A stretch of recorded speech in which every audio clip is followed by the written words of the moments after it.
Well, it's Tuesday 18th of June 2013 already and it's been a while since I've done an update, but I've been waiting for a nice calm, fairly bright day, and there haven't been many of those of late.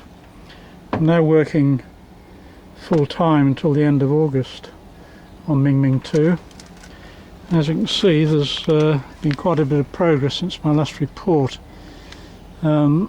Looking outside, I'm sitting in the cockpit at the moment looking forward. You can see that my observation pod is constructed, almost finished. All the bits are made, the windows, the window frames and so on are all made and ready to go in. Once the structure's actually finished, it's been sheathed here, but there's still a hatch to go in this area, which is why that glass hasn't been epoxied. Have a look at it from the front. It's all very square, but it makes it quick and easy to construct, and also means I can build it really strongly. And that just about gives me full standing headroom inside. Well, we'll have a look inside, but it's very, very robustly constructed, because of course it's in a way the most vulnerable bit.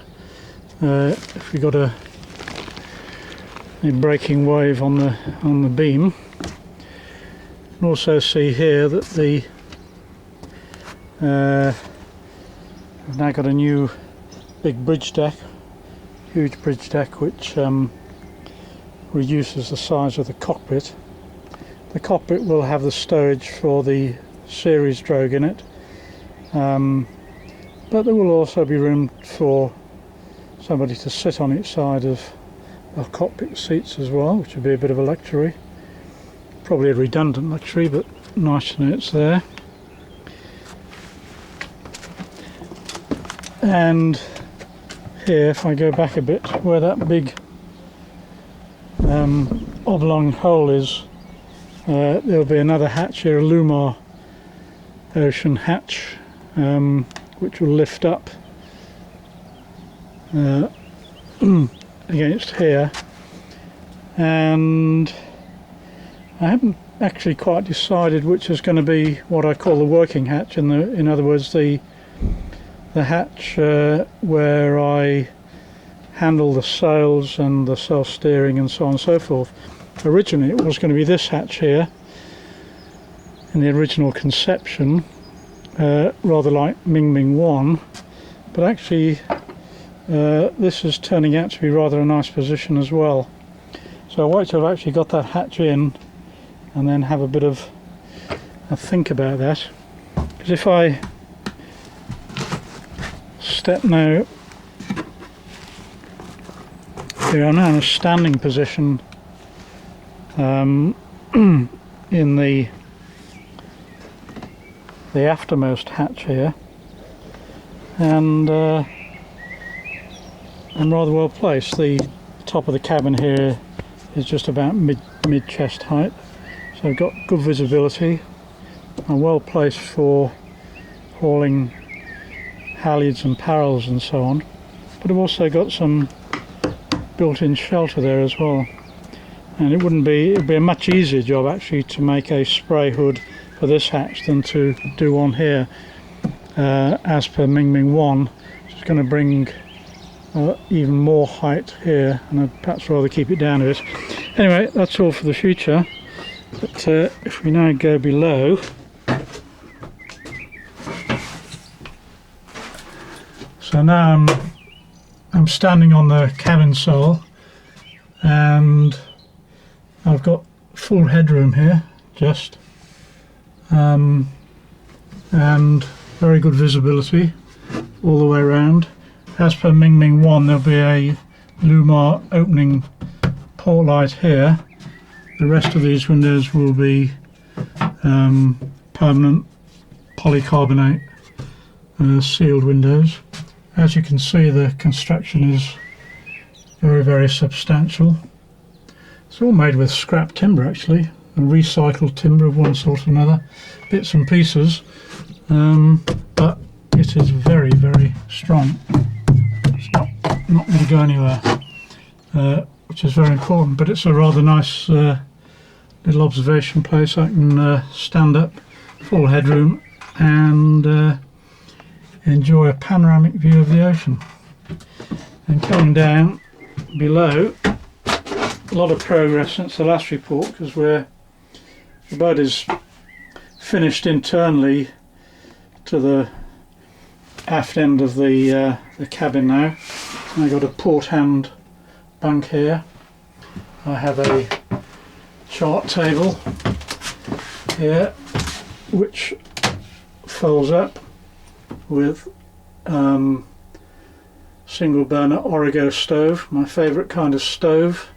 This one very kindly donated by Origo, so I have to say nice things about it, but that's no difficulty because I wouldn't say with anything else. Simple, can't possibly go wrong, cooked with a nice slow heat, and about 100 times safer than gas. And actually for a 60-70 day voyage I probably use a litre of meths. It's my only carbon footprint really on these voyages. I think we've seen all forward, bulkhead in, shelving done, insulation done. Now got shelving on the port side. If we come round, completely redone the shelving on the starboard side. Same basic design as the original. It's quite a good design actually, because it gives very comfortable place for sitting, leaning against the bunk there.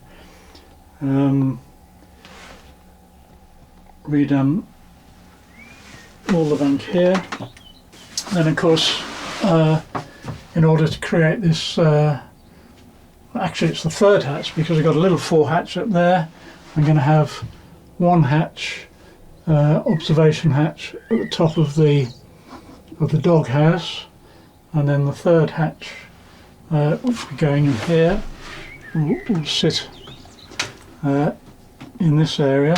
So we've cut out the original moulding quite a bit. None of this has been finished on the inside, it's all very rough, but that's a job that can be done at leisure, probably over next winter. But it gives a nice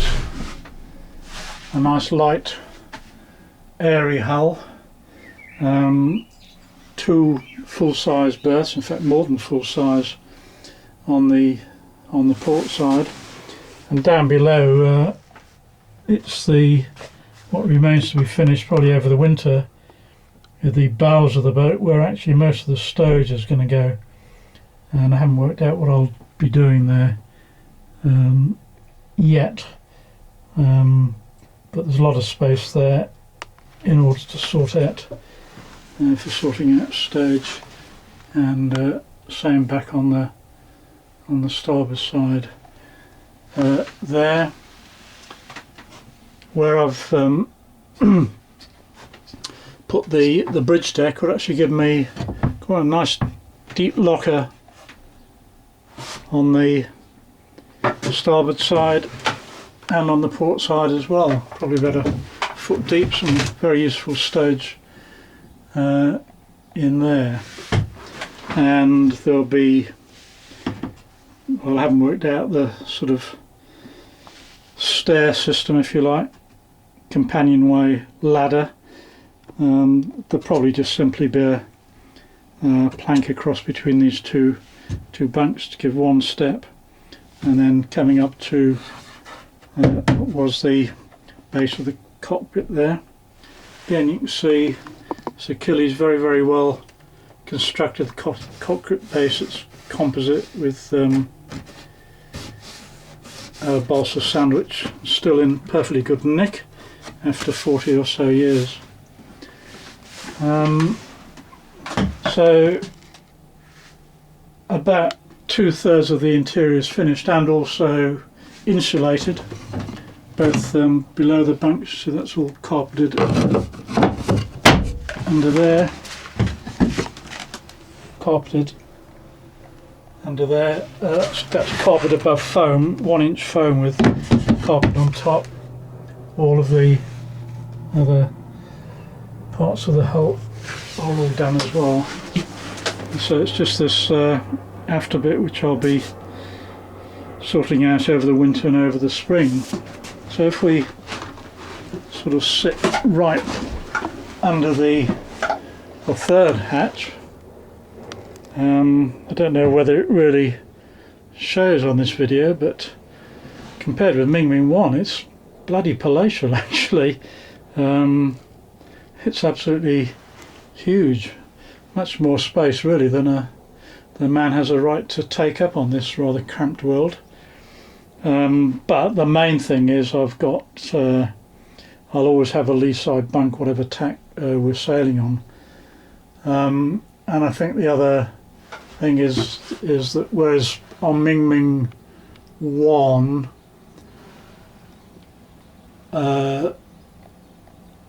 my observation point was actually outside of the hatch, this time it's inside the hatch, so it doesn't matter what the weather is, I can have the hatch closed and still have good all-round visibility, which I think is very important.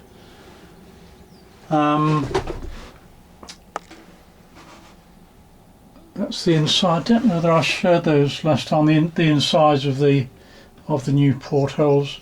I haven't lined, haven't done the headlining of the main cabin or the lining of the coamings yet, because I have to wait until I put all the deck fittings on for handling the rig, and possibly the wiring for the nav lights, although they very well may actually go up on the port and starboard sides of this observation doghouse.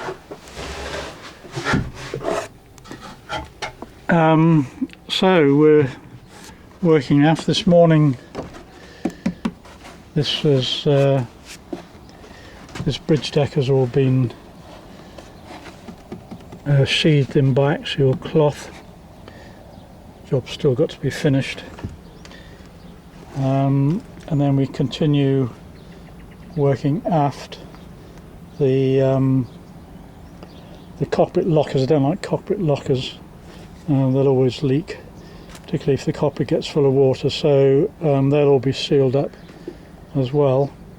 And it would have been nice to have shown you the new rudder which we've made.